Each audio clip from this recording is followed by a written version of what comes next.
Hari ini ketemu dengan Cak Anton, tukang membaca pengalaman rohani teman. Enak membaca pengalaman rohani teman, harusnya yang mengalami sendiri ya. Tapi kayaknya saya memang diperankan untuk membaca pengalaman rohani aja. Ya, pengalaman punyanya teman. Oke, hari ini kita akan membahas sesuatu yang selama ini kita belum tahu dasar-dasar tentang reinkarnasi. Karena reinkarnasi ini menjadi satu polemik di masing-masing agama. Ada yang percaya, ada yang tidak. Karena belum ada dasar yang kuat, belum ada satu tulisan yang memperkuat, terutama tulisan dari Tuhan. Selama ini tulisan yang dari manusia menurut pandangan dia sendiri dan meraba-raba sendiri. Dan hari ini kita mencoba membahas tentang reinkarnasi yang apakah ini cocok dengan pengalaman kalian di muka bumi ini atau tidak. Apakah yang buku ini yang salah atau pemahaman kita yang salah. Kalau kita berpatokan nggak ada yang salah, semuanya benar. Kalau kalian mengatakan seperti itu, maka banyak ilmu murni Tuhan yang turun. Kalau kamu mengatakan salah, maka kamu akan membingkai dirimu tidak menerima usulan dari yang lain. Karena ketika kamu salah, kamu sudah membawa ukuran etika, ukuran itu salah dan benar itu sudah kamu bawa. Berarti kan sempit. Kalau itu benar, kamu bisa mendapatkan masukan dari teman-temanmu, dari saudara-saudaramu, bahkan akan mendapatkan masukan dari Tuhan. Oke, saya baca buku tulisan pengalaman rohani ini didapatkan pada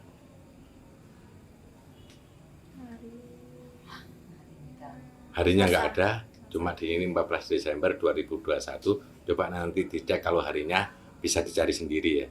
Yang jelas 14 Desember 2021. Kamu baca kalender aja. Pukul 23.16. Hampir 00 ya. Kronologi. Saat ini, sebelum saya, berarti teman saya, membaca buku tentang reinkarnasi, saya mencari Saraswati. Wow, teman saya ini ternyata kenal dengan Saraswati. Saraswati yang kayak apa? Apakah Saraswati yang Dewi yang diceritakan di agama Hindu? Sebenarnya orang Islam juga harus kenal juga tentang Saraswati. Ya, nggak tahu kalau dari Islam Saraswati itu namanya siapa. Memang Saraswati tidak berada di raga saya. Nah, ini teman saya lagi nggak bersama dengan Saraswati. Saraswati terlihat berjalan-jalan. Nggak tahu teman saya melihat si Saraswati lagi berjalan-jalan karena kebingungan, karena raganya nggak mau ditempati mungkin ya.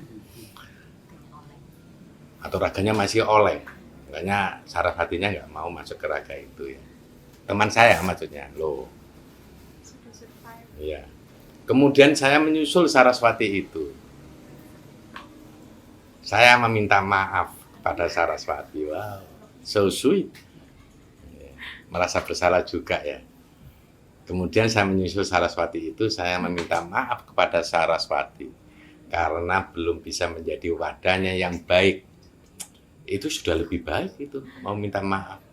Berarti kalau minta maaf berarti merasa bersalah. Harusnya teman saya itu sudah, karena kalian memang harus berperan di akhir zaman ini, monggo. Bukan diusir-usir. Dan dia menempati dirimu itu bukan karena kemauannya, karena Tuhan yang mungkin kamu tempatin yang di situ, kamu di situ, kamu di situ.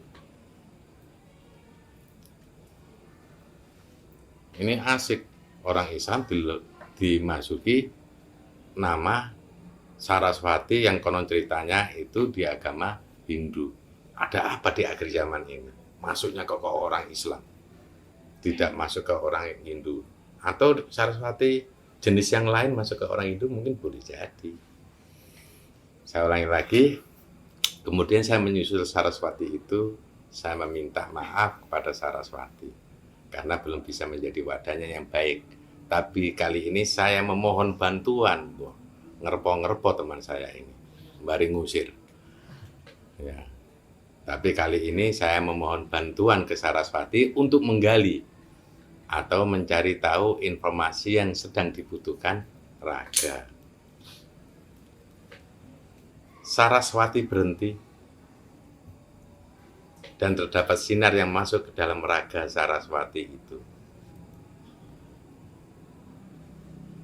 Jadi Saraswati bukan satu sosok yang marahan ya. Ya. Dia barusan diusir, ketika ditemui lagi ya mau aja. Dan nggak tahu Saraswati ini meminta maaf nggak? Maaf pun diterima nggak? Oh gitu ya. Oh, Saraswati berhenti dan terdapat sinar yang masuk ke dalam raga Saraswati itu. Saya berada di belakang tubuh Saraswati. Kemudian dari tubuh Saraswati terdapat sinar yang keluar menuju sekeliling Saraswati. Saraswati seperti melihat beberapa alam yang kira-kira di tempat apa Saraswati akan mengambil informasi tentang reinkarnasi tersebut. Kita ketahui bahwa Saraswati ini kan lambang ilmu pengetahuan. Mungkin Saraswati banyak tahu tentang reinkarnasi juga. Makanya kenapa teman saya tiba-tiba terhubung dengan Saraswati. Nah, mungkin Saraswati ini bisa membuka aneka ilmu Tuhan. Ya, kayaknya mahir juga ini ya.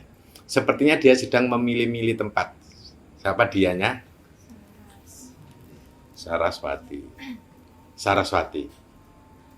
Karena kalian lebih sering terhubung dengan Tuhan, maka kita akan melihat pandangan Tuhan terlebih dahulu tentang reinkarnasi. Oh, Saraswati ternyata kan bertuhan. Karena kalian lebih sering terhubung dengan Tuhan, maka kita akan melihat pandangan Tuhan terlebih dahulu terhadap reinkarnasi. Begitu. Seorang yang terkenal dengan lambang ilmu pengetahuan mengucapkan sangat bijaksana sekali. Karena teman saya kan sudah terhubung dengan Tuhan. Makanya teman saya diajak untuk melihat pandangan Tuhan tentang reinkarnasi. Kalau yang diajak itu belum percaya ketemu Tuhan, mungkin dikasih karangan-karangan yang lain, bukan dari karangan Tuhan. Boleh jadi. Saya mengiyakan apa yang dikatakan Saraswati. Hanya mengikuti saja apa yang menjadi langkahnya Saraswati. Kawani ngomel karena merasa bersalah mungkin ya. Iya. Dan nggak ngerti juga apa itu reinkarnasi ya. Kemudian saya dipersilakan masuk oleh Saraswati ke dalam tubuhnya. Nah, ini sudah bagus, dipersilakan masuk. Jangan Saraswatinya yang masuk, bahaya. Karena si teman saya itu masih oleng. Kalau dia masuk mungkin akan dikuasai oleh Saraswati. Tapi alhamdulillah sekarang agak lumayan mendingan. Gak bego-bego amat. Oh iya. Iya. Gak, memang kan sudah ada. Saraswati juga membaca, kamu masuk aja. Gak bisa kalau dia sendirian, tetap harus menyatu dengan raga teman saya. Saraswati, tetap kita harus menyatu. Masih yang harus diusir, dia tetap menerima dengan lapang dada. Begitulah dicontoh dewinya itu.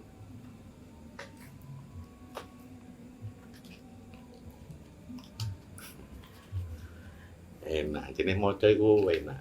Apa nih moco, wis seru sing di pengalaman rohani itu jungkir wali ati ini kan bisa kewoco gini ya.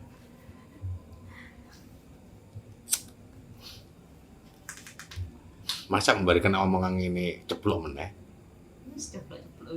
Wes ceplok gitu ya. Gara-gara minta maaf ya, Oma awan mau tak? Wis ket wingi ya ceplok. Ya ceplok saiki. Kita. Wis paket Oh, sejajar.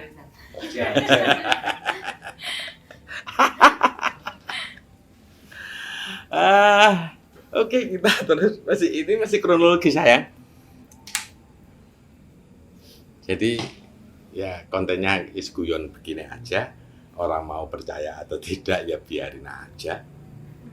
Yang jelas mungkin para teman-teman yang sempat mengikuti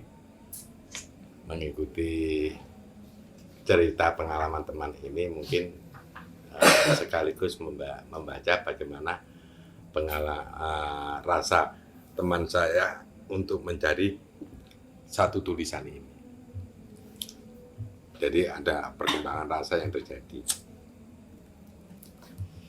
Setelah saya masuk di dalam tubuh Saraswati, sayanya teman saya, kemudian Saraswati terbang, langsung bisa terbang otomatis. Jadi Saraswati bisa terbang berarti ya? Bisa. Iya, ceritanya terbang. Makanya nih pengen terbang belajar sama Saraswati. Kenapa orang? Iya. Karo usung-usung koral terbang us. Ada lorong-lorong yang seperti menjadi lewatan Saraswati untuk berangkat menuju ke Tuhan. Ada lorong-lorong yang seperti menjadi lewatan Saraswati untuk berangkat menuju ke Tuhan. Terbangnya biasa ini ya, gading ini. Gading ini. Jika avatar nih. Naruto ya. Itu Naruto yang ini. Udin. Enggak. Udin tuh.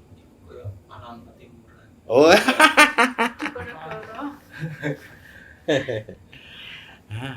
Patimuran mata. Di tempat Tuhan, Saraswati berada di sebuah lokasi yang di situ adalah hawa ilmu pengetahuan. Di tempat Tuhan, Saraswati berada di sebuah lokasi yang di situ adalah hawa ilmu pengetahuan. Seandainya orang yang belajar ini tahu tempat ini ada hawa ilmu pengetahuan cerdas. Jadi di situ mempunyai pijakan yang bagus, tidak berdasarkan metodologi yang diciptakan oleh manusia.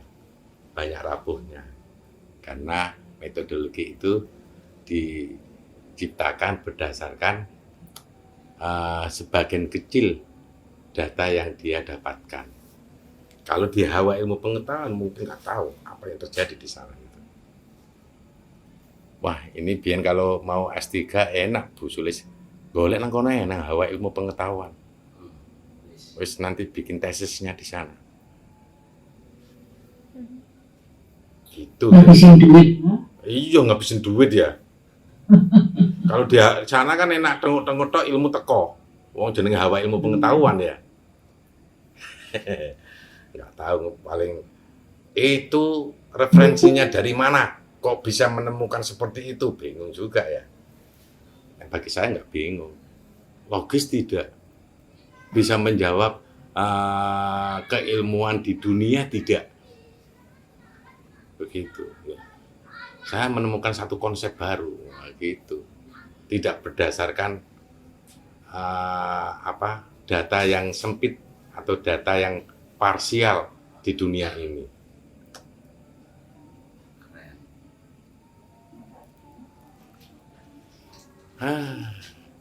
Saya teruskan aja. Itu kanggo angen-angen.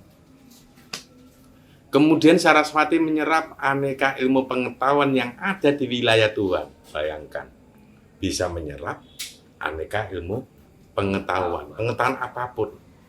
Seandainya kamu bisa memasuki hawa ilmu pengetahuan dan bisa menyerapnya, Wow, keren. Ini di wilayah ilmu Tuhan.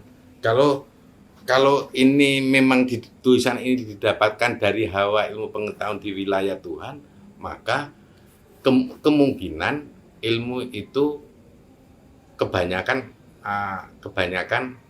validnya karena dari Tuhan. Mungkin orang-orang menganggap pasti valid, saya enggak begitu. Kalau saya mengatakan pasti valid, maka yang terjadi adalah saya menutup semua ilmu pengetahuan dari diri saya. Makanya saya tidak mengatakan itu valid, karena saya kepingin tahu hawa ilmu pengetahuan itu berkembang. Apa yang kamu serap belum tentu itu valid di saat ini. Boleh jadi yang akan datang tidak valid lagi.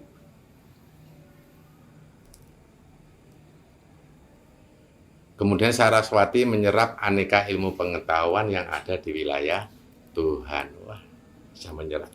Kayak apa itu? Apa yang diserap? Itu rupa buku-buku, tak rupa hawa. Oh, hawa, itu jelas. Kan hawa ilmu pengetahuan. Nah, sekarang tubuh manusia bisa menyerap hawa ilmu pengetahuan itu unlimited atau terbatas. Nah, itu mestinya unlimited. Bikin nggak unlimited karena kita sudah kemasukan ilmu sebelumnya yang dianggap itu benar. Itu menjadi limit. Tidak bisa menerima hawa ilmu pengetahuan secara utuh. Hingga ada seekor burung. Setelah burung itu terbang, kemudian berubah menjadi sosok dan berhadapan dengan Saraswati. Menyerap aneka ilmu pengetahuan di wilayah Tuhan, di situ ada burung. Nah, burung itu terbang, ternyata berubah menjadi sosok. Sosoknya sosok manusia atau sosok apa itu? Manusia burung. Manusia burung, berarti anek nyonyone. Anek cucu maksudnya. Manusia burung. Enggak kayaknya sayap-sayap berbulu-bulu gitu. Oh, tapi berupa manusia bentuknya bentuk manusia, wajah burung. Wajahnya ya ada kesan burungnya tapi nggak nyunyuk. Gak nyunyuk. Mulutnya mulut manusia. Burung manusia. Oh, berarti ada giginya berarti ya? Nggak sunyi, nggak tahu. Nggak tersenyum. Gak mangap ya? Oh, berarti nggak tahu ompong atau tidak ya? Iya, betul. Kebiasaan menggunakan cucuk ya. Apakah cucuk dari gigi gak ngerti ya? Atau cucuk dari siung situ tapi ini. Oh, loro. Pun boleh iso. Sempurna. Saraswati bilang bahwa dia adalah petugas reinkarnasi. Berarti sosok itu adalah petugas reinkarnasi. Petugas reinkarnasi itu bilang kepada Saraswati, panggilan diterima. Jadi menyerap ilmu pengetahuan, ketemu sosok, ya merasa dipanggil, bahasanya ya bilang kepada Saraswati, panggilan diterima. Koyok-koyok iki wis ilmu tentang reinkarnasi ini kayak paham banget. Kan saya belum tahu ada kitab suci yang menceritakan dari petugas reinkarnasi menceritakan tentang apa itu reinkarnasi. Saraswati, bacakan informasi atau pendapat Tuhan tentang reinkarnasi itu. Asik ya Saraswati. Ketika ketemu sosok itu, dia bilang, bacakan informasi atau pendapat Tuhan tentang reinkarnasi itu. Kemudian sosok burung itu mengumpulkan beberapa kertas. Ya, sosok burung ya. Jadi yang kayak wajah manusia ya. Mengumpulkan beberapa kertas yang ada di hadapan Saraswati. Dan di kertas itu hanya berupa lembaran-lembaran. Yang bagian atas bertuliskan jawaban reinkarnasi. Jadi ini kita juga mengikuti bayangan ini bagaimana terjadinya tulisan ini. Lembaran berikutnya, saat para Tuhan menanyakan reinkarnasi. Lembaran berikutnya.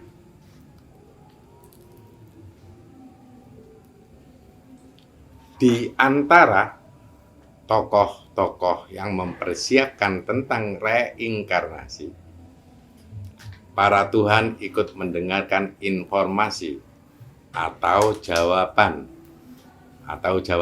pada istilah reinkarnasi. Para Tuhan memahami tentang reinkarnasi, dan pencetus reinkarnasi juga berasal dari salah satu atau salah banyak dari perwakilan Tuhan. Enaknya itu, tulisan-tulisan yang model-model begini ini mudah terpahami, dan ini sering menjadi guyonan.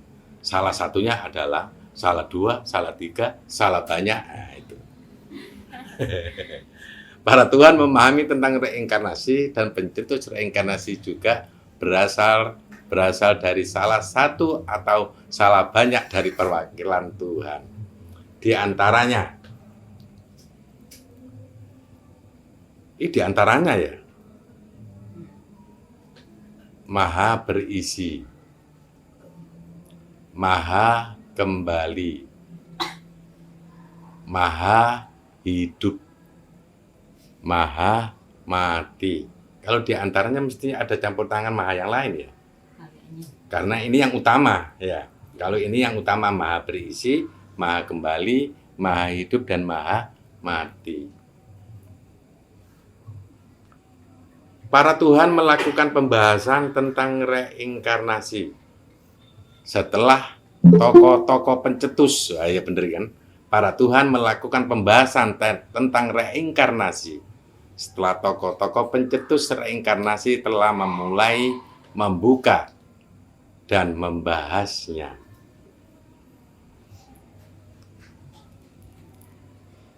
Jadi para Tuhan mulai membahas setelah tokoh-tokoh pencetus reinkarnasi memulai membuka dan membahas. Tokoh-tokoh reinkarnasi berasal dari sebuah alam khusus. Tokoh-tokoh reinkarnasi berasal dari sebuah alam khusus. Disitulah sosok pencetus reinkarnasi, dalam kurung, berasal dari Jalil, sedikit para dewa. Mereka memulai membuka wacana tentang konsep-konsep reinkarnasi. Jadi Jalil dan sedikit para dewa ini ternyata itu sosok pencetus reinkarnasi.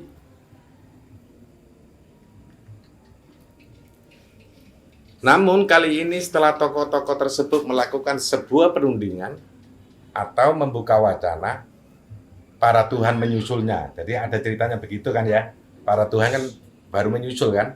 Setelah tokoh-tokoh yaitu para Jalil dan sedikit para dewa. Makanya reinkarnasi lebih dikenal oleh orang-orang Hindu. Karena di situ ada para dewa yang mulai membuka wacana tentang reinkarnasi. Nah, ini harusnya juga dipelajari. Kalau kamu melajari Al-Quran kan disuruh membaca kitab-kitab sebelumnya. Tapi ini tidak semua dilakukan. Karena penjelasan utuh tentang Musa itu ada di kitab-kitab sebelumnya. Tapi kalau kita mau versi, mau membaca kitab sucinya aja nggak paham-paham, apalagi kitab suci sebelumnya, males. Kalau saya tanya, kalian yang orang Islam, sudah khatamkah kalian Al-Quran beserta maknanya? Kan nggak pernah. Kalau kita nggak pernah bilang nggak pernah, jangan sok tahu Islam. membaca secara makna yang nggak tahu. Disuruh mengartikan idajul zilatil ardu zilzalaha. Gak iso. Itu kitab suci itu. Apa artinya? Nggak tahu, pokoknya itu kitab suci. Itu bodohnya orang-orang yang menganut kitab suci tapi tidak memahami kitab suci.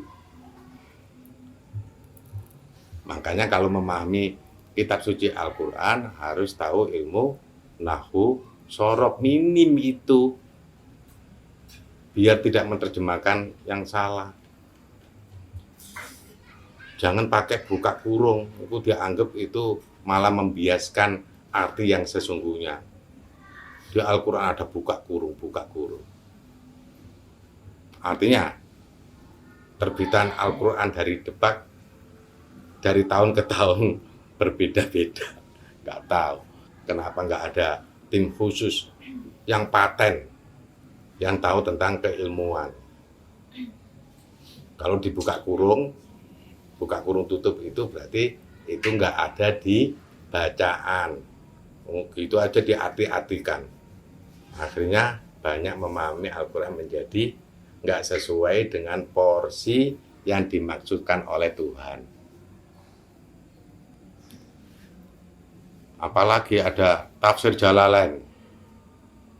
Ya, misalkan apa ya, aneh ai itu berarti nggak ada di teksnya.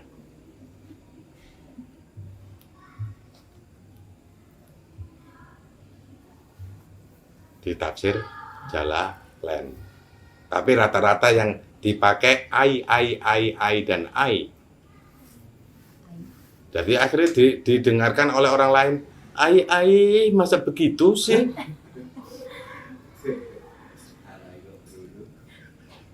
Kan karena suka yang ai. Kayak ngerti kitab Jalalain. Tafsir Jalalain. Jadi kira-kira dua jalan kan ya. Kan arti tafsir Jalalain kan kira-kira dua jalan. Kira-kira dipercaya heran dhewe. Tapi gak apa-apa daripada gak ada yang dibaca ya. Kan kalau kita membaca yang hasilnya apa ya, menghibur dirimu kan ya bagus juga ya. Walaupun hiburan itu belum tentu benar yang kamu baca. Ternyata begini yo, ai-nya itu ya. Itu kamu jelaskan buat kamu ceramah di sana.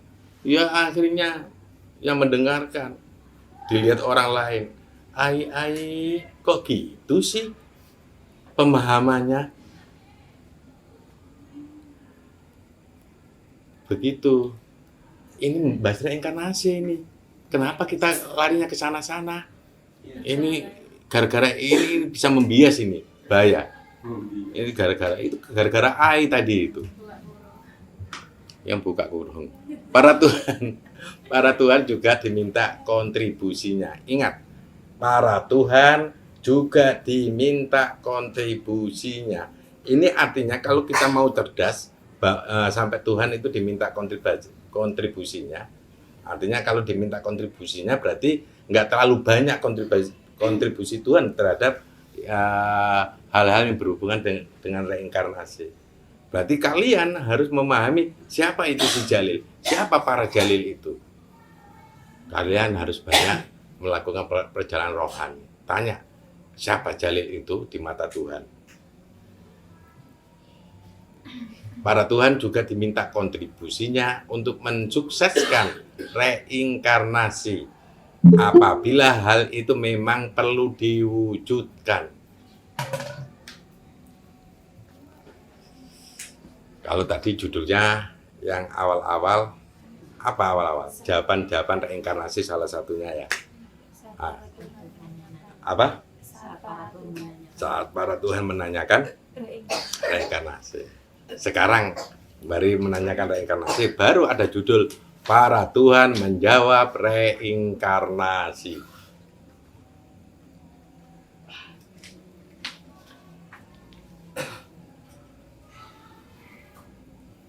Ini ketemu orang yang nggak pernah perjalanan rohani gitu ya. Emang Al-Quran tidak cukup? Kenapa kalian belajar yang begitu-begituan? Buang-buang waktu. Apa yang harus saya katakan kalau orang mengatakan seperti itu? Biarin aja. Orang itu kan qanaah. Ya, qanaah menerima ilmu yang sudah itu aja dipelajari, itu enggak habis. Kenapa pakai ilmu-ilmu yang baru? Yang kamu pelajari itu pasti enggak kalau itu kitab suci. Siapa yang menjamin kepastian kalau itu kitab suci? Karena setiap kitab suci yang turun di muka bumi ini semuanya disalin ulang oleh manusia. Akhirnya ketika disalin ulang berdasarkan ingatan. Ingatan manusia tidak semua sempurna, kemungkinan ada yang kurang, ada yang tidak teringat, sehingga terjadi potongan-potongan ayat. Harus disadari juga bahwa, terutama di Al-Quran ya, di Al-Quran. Karena pada waktu itu ada banyak sahabat yang juga di fase-fase perang, mereka menjadi seorang sahabat ya, rasa marahnya kan ada. Ketika, mumpung ada pengumpulan ayat suci, akhirnya dia memasukkan istilah-istilah yang dimasukkan dalam kitab suci. Akhirnya membuat bahasa Tuhan diselewengkan.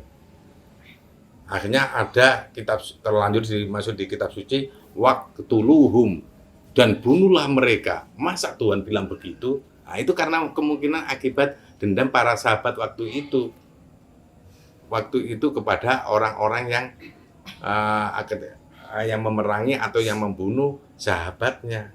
Nah, ini yang harusnya kita fair di sini. Karena saya ingatkan, tidak ada kitab suci pun di muka bumi ini langsung datang sakmene.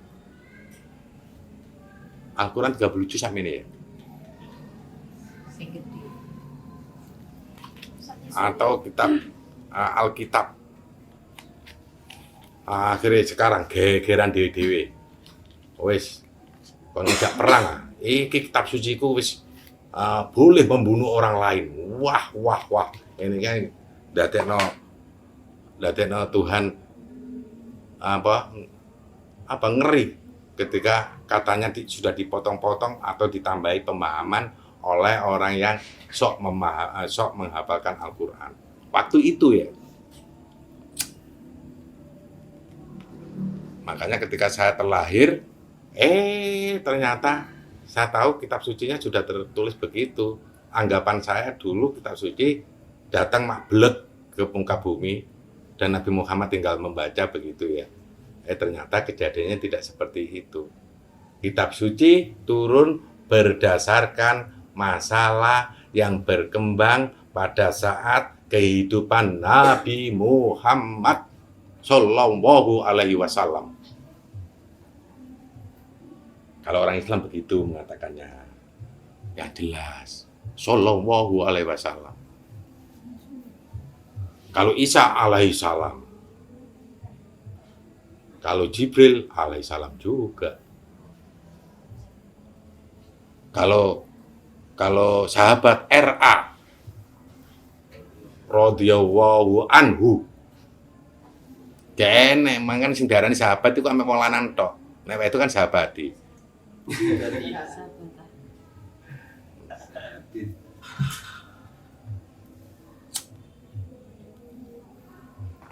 Kakek ngomong adewe ya. Bah, engko sing ngomentar kakek ngomong, ger maca ae kakek ngomong. Babano sih. Mbok rungokno ya monggo. Nek gak ngono pas adewe komentar, skip langsung dari pembacaan. Skip langsung pembacaan. Gitu aja. Tak ajarin begitu ya. Ajane omongan saya jauh dari tulisan belakrak ya, memang begitu. Kalau nampak belakrak ya skip aja, nggak apa-apa. Dan saya juga nggak terasa kalau kalian men-skip YouTube ini, konten ini, nggak marah ketika kalian menyekip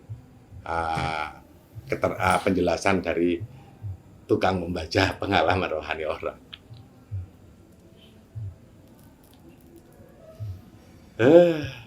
Apa yang judul itu? Menjawab. Para Tuhan menjawab reinkarnasi. Itu gak langsung dibaca kalian nih ya. Anjene yang membaca ini anjene. Kalau tahu saya jidak itu kepala sih yang membaca itu. Saya gantikan. Mau tinggal membaca aja, nggak membaca, kakek ngomong. Gitu. Ya terserah saya. Mau bikin YouTube kok. Mau saya lama-lamakan, mau saya cepatkan ya terserah. Kalau mengomentari apa, silahkan komentar aja.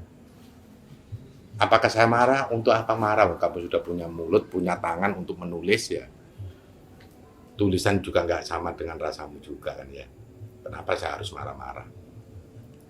Memang nggak pernah saya baca. Maaf saudaraku, nggak pernah saya baca. Sing membaca teman saya, komentar-komentarnya. Kalau ada beginian, gimana ini cara jawabnya? Ya jawab seenaknya aja. Gitu aja, nggak perlu beban. Orang mau tanya apa nggak perlu beban. Bisa jawab, dijawab. Nggak bisa, maaf. Tidak seluruh Tuhan mengetahui tentang reinkarnasi. Coba, bagaimana kalian memahami ini? Wes, jelas sesat pola pikir seperti itu.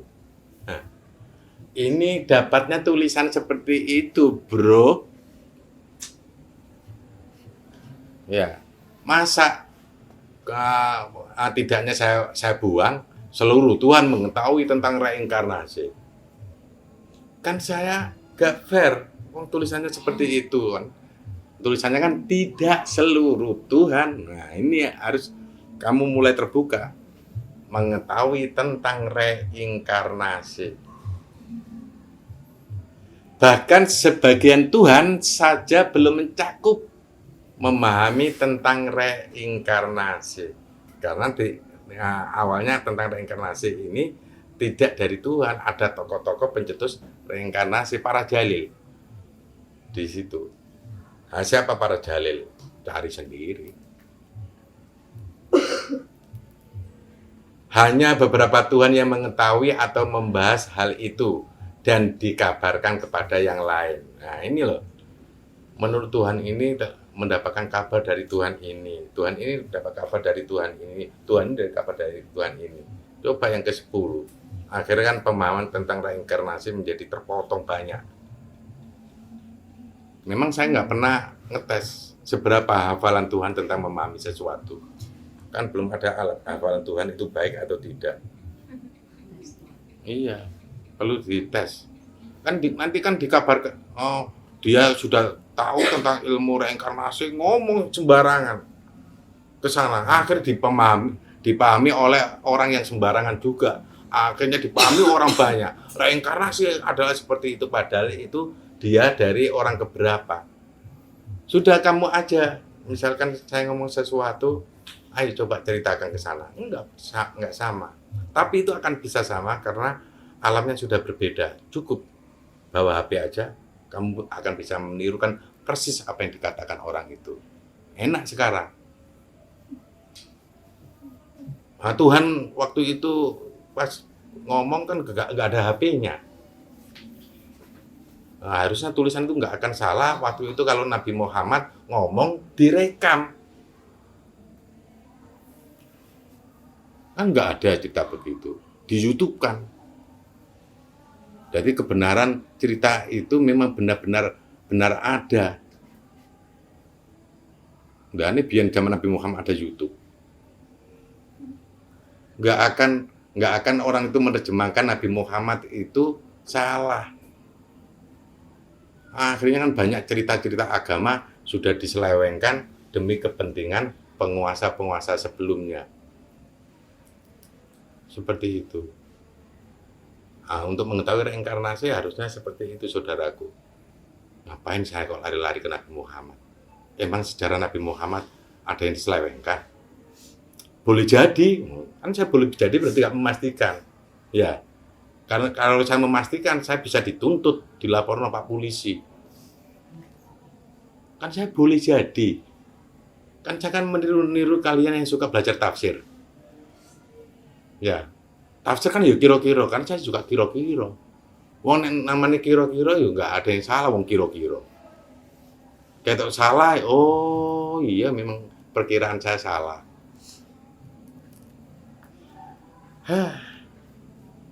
Capek mendengarkan pemahaman yang diselewengkan. Padahal saya nggak tahu juga kalau itu diselewengkan.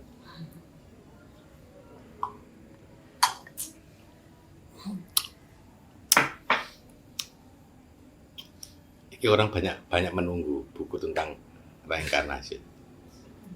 Bacanya nggak sowet, malas. Engko tulis ono Din. Jangan di-skip biar kalian nggak gagal paham. Kan sering nanggung dulu ya.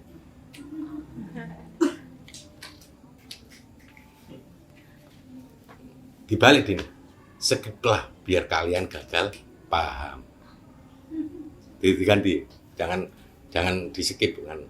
Skiplah video ini biar kalian tidak paham. Apa kayaknya begitu ya? Ya, itu baru itu.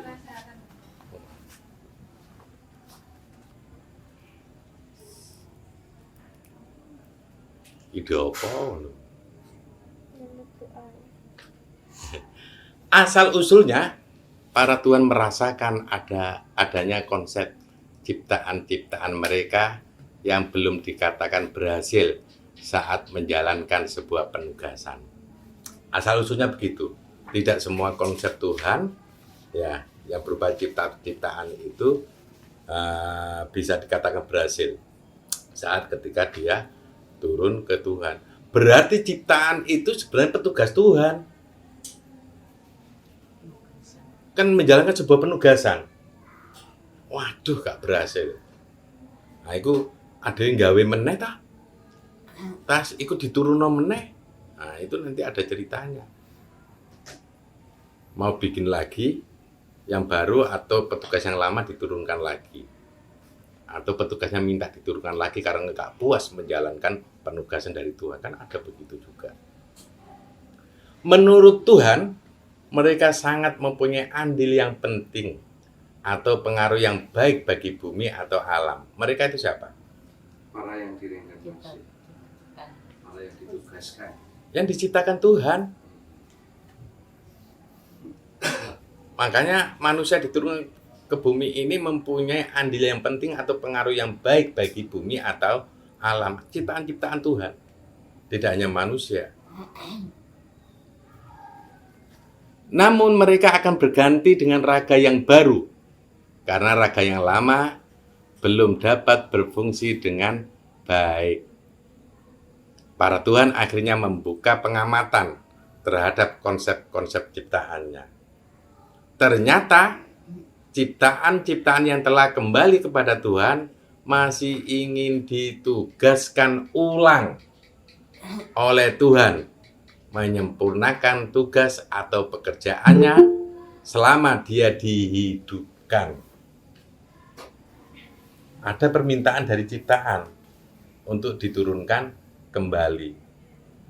Ya, ada yang ciptaan sudah malas saya hidup di bumi, nggak enak. Nah, itu sudah nggak sempurna, nggak ingin menyempurnakan tugasnya kan berarti. Tidak hanya bagi para penduduk bumi saja yang diberi kewenangan untuk melakukan reinkarnasi. Ciptaan-ciptaan dari berbagai alam juga mendapat kesempatan yang sama untuk reinkarnasi. Saya belum terdengar ada kuburan malaikat ya. Belum pernah dengar ada kuburan setan. Belum pernah lihat ada kuburan anak-anaknya iblis atau anak-anaknya iblis. Kan cerita yang sudah berkembang, iblis nggak pernah mati. Setan nggak pernah mati. Boleh jadi akhirnya kamu nggak pernah menemukan area perkuburan iblis, area perkuburan setan, area perkuburan jin, enggak ada area perkuburan tumbuhan yang ada. Jadi humus. Batu bara. Hah? Batu bara. Batu bara. Begitu. Berarti manusia ini ada area perkuburan. Akhirnya banyak tempat yang dijadikan wilayah perkuburan. Itu kuburan Cina, ngentek-ngentek inggon. Enak wong Cina ya. Oh, iku wong Cina sugih. Makanya kuburannya ombo-ombo. Kuburannya wong Jawa kere-kere, kayak titik nyempit. Iya, gitu.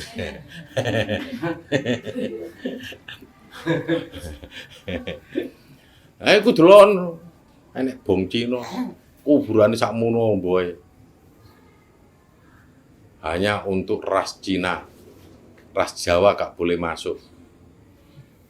Kalau kepingin ras Jawa masuk, pakai nama Cina baru bisa dikuburkan di situ kali ya. Ya, jenengan apa ya jeneng Cuk Ilan Seng ta apa masuk. Sundoyolin.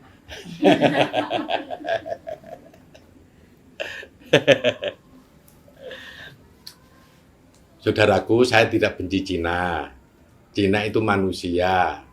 Ya, saya tidak benci Arab. Arab itu juga manusia. Saya tidak benci semua manusia dari ras apapun. Itu saudaraku semua. Apapun agama kalian, itu saudara saya. Kalau mau bersaudara dengan saya, ayo. Kamu manusia, saya juga kayak manusia juga. Aduh. Iki enes delok. Ndaden awake dhewe langsung watuk. Terima kasih kalau ndaden awake dhewe watuk. Iki sudon berarti enggak saudaraku, enggak begitu. Ngomong kan mikir, itu kamu diguna-gunai sama orang yang melihat. Karena sudah ada gambar itu, maka kamu bisa diserang dengan begitu. Emang iya bisa begitu? Bisa ya, bisa jadi.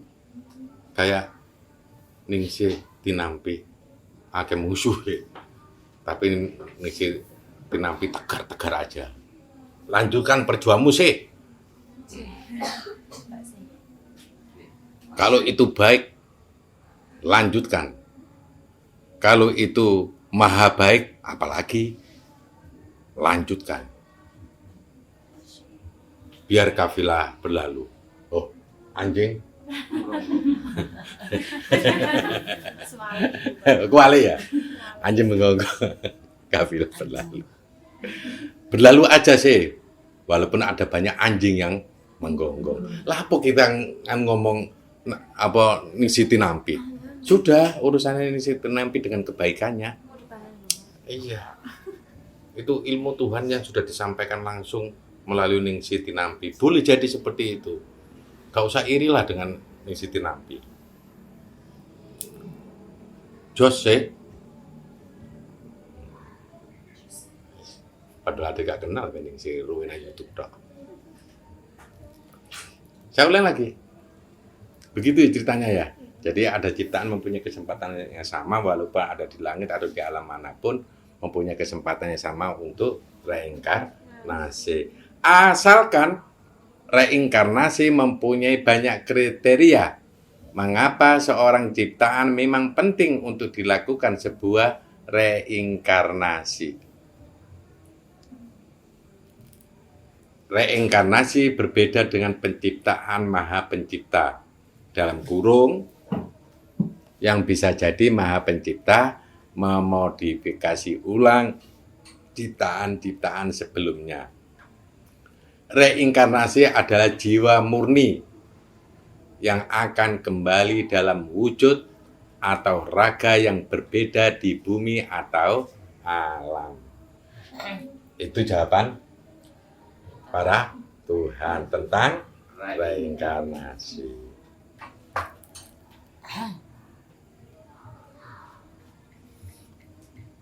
Reinkarnasi. Bawahnya sebab-sebab reinkarnasi. Berikut ini Tuhan menjelaskan tentang sebab-sebab mengapa ciptaan harus melakukan reinkarnasi. Para ciptaan-ciptaan buatan Tuhan mengalami aneka ragam seleksi dan uji coba saat menjalankan kehidupan. Para ciptaan-ciptaan buat Tuhan mengalami aneka ragam seleksi dan uji coba saat menjalankan kehidupan. Nah, kalau sudah tahu begini, ini uji coba, ini bagian seleksi. Siapa yang menggunakan, tidak ada yang salah, semuanya benar, yang terjadi, terjadilah. Masuk seleksi yang bagus. Sudah diuji coba yang bagus. Berarti untuk menjalankan kehidupan ini harus diteruskan. Orang yang tidak mengikuti yang begitu itu, ini kayaknya perlu didaur ulang. Dikembalikan kepada Tuhan. Biar nanti kalau turun diseleksi lagi sama Tuhan dan diuji coba lagi sama Tuhan. Dan dia berhak untuk menjalankan kehidupan. Menyadari bagaimana dia diturunkan di dalam satu wilayah, mesti harus ada tugas dari Tuhan. Ciptaan-ciptaan Tuhan tersebut selama menjalankan penugasannya, mereka dianggap banyak memberikan kontribusi besar terhadap alam dan memberikan dampak baik yang besar terhadap alam. Namun, harapan Tuhan ternyata belum sesuai atau ciptaan tersebut belum mencapai target yang telah diharapkan oleh Tuhan. Berarti kamu diciptakan mesti ada target ya? Kayak sales. Harus mencapai target. Kemampuan ciptaan hanya sebatas apa yang telah dia lakukan.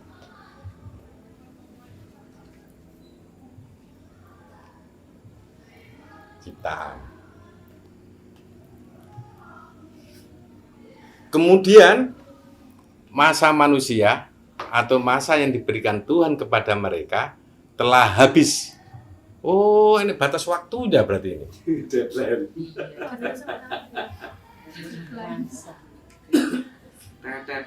Habis. Kemudian masa manusia atau masa yang diberikan Tuhan kepada mereka telah habis dan Tuhan menyayangkan pekerjaan mereka yang belum tuntas atau belum selesai.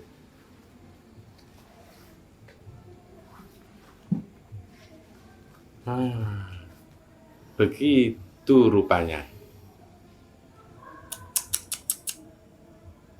Sebelum adanya reinkarnasi, para Tuhan akan membimbing ulang ciptaan-ciptaan yang menurut mereka dapat meneruskan tugas yang selama ini mereka emban.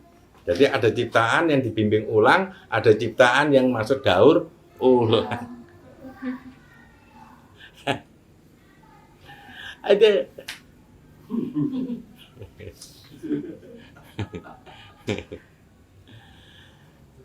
Ini bagi ciptaan yang dibimbing ulang sama Tuhan. Setelah terbimbing, mereka akan menjadi petugas-petugas Tuhan yang tidak mempunyai raga.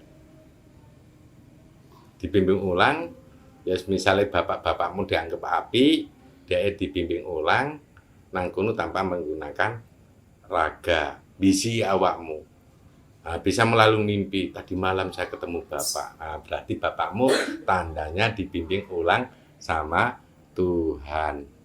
Ketika bapakmu sudah menyampaikan bahasa-bahasa yang bijak.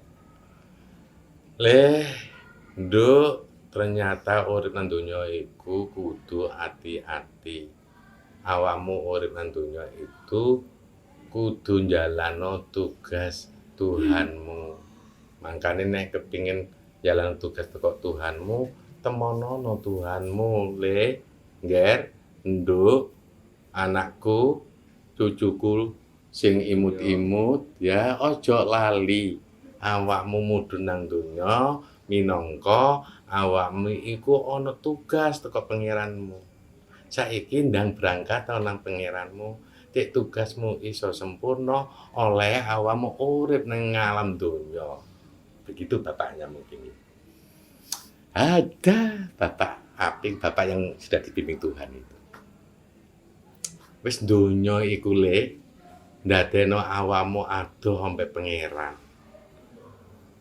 Nek donya iku mbok goleki terus nggo nyenengno nafsumu le iku awakmu ora sempurna oleh ngemban tugas ning alam donya. Mongko saiki le, nduk ngger ndang cepet-cepet nyadaro. Ndang cepet-cepet temonono pangeranmu. Aja kaya bapakmu iki baru getun nek wis gak duwe raga. Mangkane awakmu ndang berangkat to nang pangeran. Mulai percaya nang pangeran, ketemu pangeran. Ora usah gawe bunuh diri le ya. Awakmu mung arep-arep kepingin ketemu pangeran, awakmu bakal ditemoni pangeran. Saiki akhir zaman iku pangeran nunggu rasa-rasa awakmu sing ketemu pangeran. Ndang berangkat to le. Duh, nger. Nah, begitu mungkin. Iku bapak apik iku. Asik. Aja suwe-suwe nak mau oling tuh. Aduh. Namun setelah adanya konsep reinkarnasi, sebelum ada reinkarnasi, si raga itu tidak yang di bawah bimbingan Tuhan itu tidak punya raga. Namun setelah adanya konsep reinkarnasi, para Tuhan menjadi tidak asing, bahkan mempunyai pandangan bagaimana kalau mereka mempunyai raga baru. Raga baru, mereka itu siapa? Mereka yang dibimbing ulang sama Tuhan. Engko ane sing duru iki kok angel-angel ya. Gak paham nang buku. Ngomong sesuai dengan nafsunya. Nah, iku awakmu bakal didaur ulang atau bakal dibimbing Tuhan. Engko diturunno meneh cek gampang paham. Nah, ini pelajaran. Angel paham, cukup ngribet diarek iki. Makanya turun dicukup nang sadaro, nang gampang memahami ilmu Tuhan. Wis kepethuk Tuhan gak paham-paham gak percaya ini tulisan buku ini. Ketemu Tuhan itu. Wis daur ulang ya ngono. Utawa dibimbing ulang.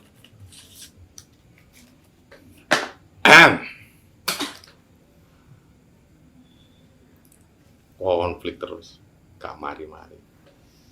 Daur ulang. Kita tambah gawe konflik dengan kanca liyane, daur ulang. Atau dibimbing ulang. Kok didaur ulang atau dibimbing ulang?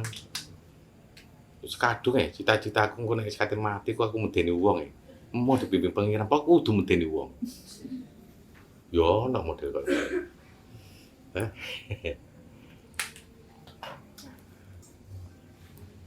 Emang iso medeni wong. Nek diurip iso medeni wong awakmu. Kayak pocong. Sapa sing tak omong iki ya. Akan tetapi bahannya masih diambilkan dengan bahan yang lama.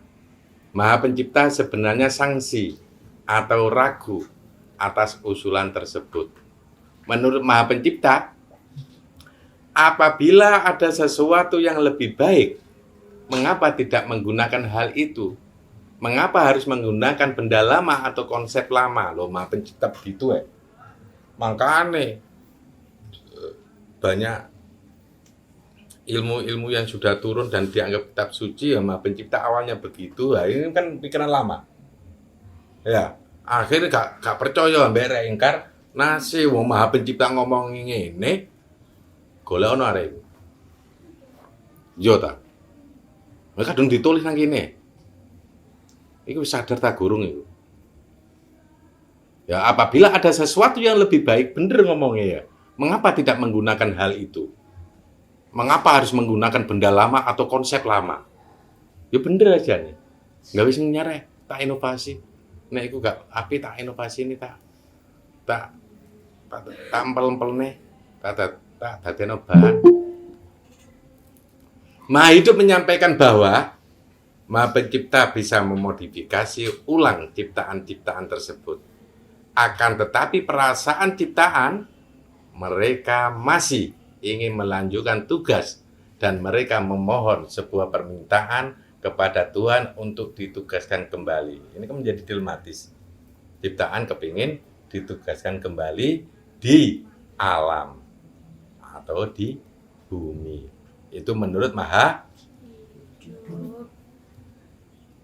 Mahamati menyampaikan bahwa reinkarnasi merupakan siklus kehidupan juga.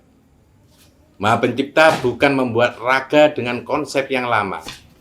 Akan tetapi Maha Pencipta memberikan fasilitas kepada siapa saja yang ingin membantu terlaksananya proses membenahi alam.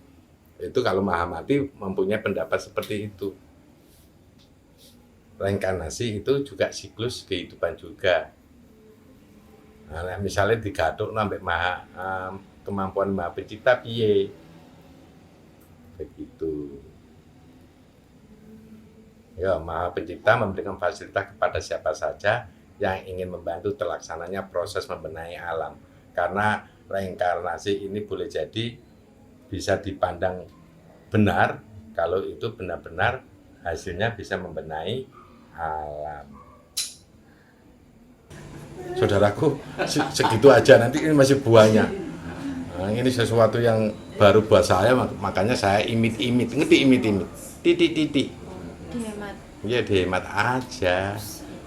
Udah, ini sedikit tulisan yang belum selesai. Mudah-mudahan kalian masih menunggu tulisan berikutnya. Sebenarnya sudah ada tulisan berikutnya, judulnya Reinkarnasi Tidak Mudah. Nah, itu ada masih ada banyak. Nanti saya baca pelan-pelan aja, santai aja. Dan ini karena menurut saya ini sesuatu yang baru buat kita. Maaf, saya memang berangkatnya dari orang yang beragama Islam, walaupun tidak nampak Islami, saudaraku. Ya, saya kepingin menunjukkan nampak tidak Islami. Saya kepingin tahu banyak ilmu yang ada di dunia ini, ilmu yang di Tuhan atau kayak apa. Kalau saya memenjarakan diri saya dalam sebuah agama Islam aja, maka pemahaman saya menjadi pemahaman yang beku, pemahaman yang jumud. Harus mulai ada satu proses pemahaman yang lebih sempurna. Salah satunya saya mencoba membaca pengalaman rohani teman ini. Salam damai, salam merdeka selalu di otak kita, jangan terbelenggu.